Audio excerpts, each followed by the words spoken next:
John Knox nació en 1514 en Haddington, una pequeña ciudad escocesa al sur de Edimburgo. Alrededor de 1529 ingresó a la Universidad de St. Andrews, donde estudió teología. Fue ordenado sacerdote en 1536, aunque más adelante se convirtió en notario y luego en tutor de los hijos de los laicos locales, quienes eran hijos de la nobleza escocesa de menor rango. El pensamiento de Knox había recibido las influencias tanto luteranas como calvinistas, así como de Martin Bucer, en particular sobre su punto de vista acerca de la Cena del Señor. Su intensa actividad como reformador y patriota lo confrontó directamente con las casas francesas católicas que dominaban Escocia. Como consecuencia de esto, Knox fue perseguido y tuvo que buscar protección en el castillo de St. Andrews. Durante la juventud de Knox, muchos estaban a disgusto con la iglesia tradicional, que poseía más de la mitad de los territorios escoceses y obtenía ingresos anuales de casi 18 veces superiores al de la corona. Los obispos y sacerdotes eran a menudo meros nombramientos políticos. Aunado al anterior, el constante tráfico marítimo entre Escocia y Europa permitió que la literatura luterana fuera introducida clandestinamente al país. Las autoridades de la iglesia se alarmaron por aquella doctrina y trataron de acabar con ella.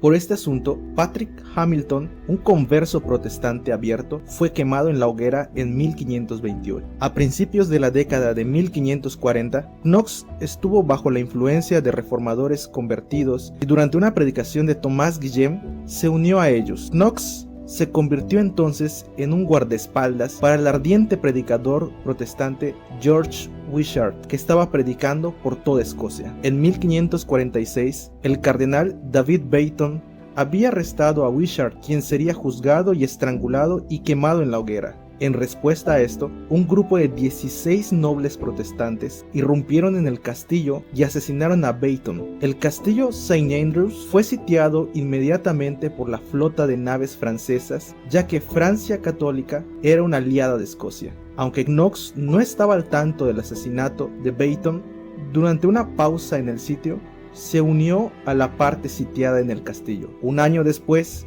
en 1547, el castillo de St. Andrews cayó ante un segundo sitio. Algunos de los ocupantes fueron encarcelados y otros, como Knox, fueron enviados a las galeras como esclavos. 19 meses después fue puesto en libertad y John Knox pasó los siguientes 5 años en Inglaterra y su reputación de predicador rápidamente floreció. Pero cuando la católica María Tudor tomó el trono, Knox se vio obligado a huir a Francia. Se dirigió a Ginebra, donde conoció a Juan Calvino, y el reformador francés describió a Knox como un hermano trabajando enérgicamente por la fe. Por otro lado, John Knox, por su parte, estaba tan impresionado con la Ginebra de Calvino que la llamó la escuela más perfecta de Cristo en la tierra desde los días de los apóstoles. En Escocia, los protestantes estaban redoblando sus esfuerzos y las congregaciones se estaban formando en todo el país. Un grupo que llegó a ser llamado los Señores de la Congregación se comprometió a hacer del protestantismo la religión de la tierra. En 1555 invitaron a Knox a regresar a Escocia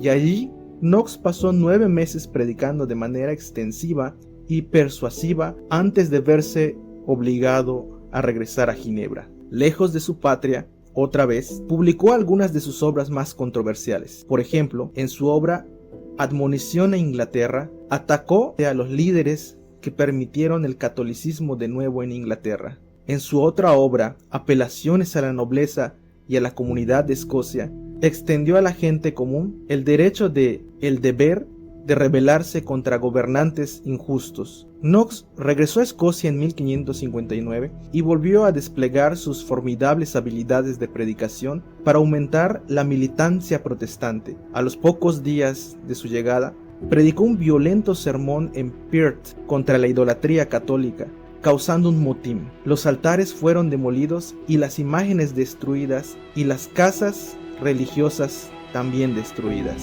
En junio, Knox fue elegido ministro en la iglesia de Edimburgo.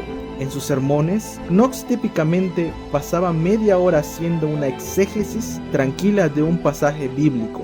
Luego, al aplicar el texto a la situación escocesa, se volvía activo y vigoroso y golpeaba airadamente el púlpito. Alguien tomaba notas en aquel tiempo y dijo: me hizo temblar tanto que no podía sostener la pluma para escribir.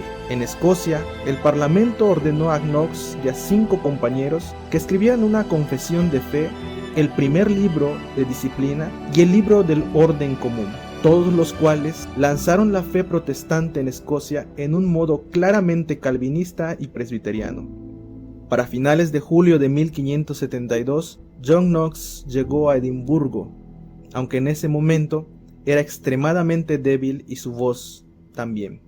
Continuó predicando en St. Giles, después regresó a su casa, con sus amigos y algunos de los nobles escoceses que lo rodeaban. Pidió que se le leyera la Biblia en voz alta. En su último día, el 24 de noviembre de 1572, su joven esposa le leyó la primera carta de Pablo a los Corintios. A pesar de que sigue siendo una paradoja para muchos, John Knox era claramente un hombre de gran coraje.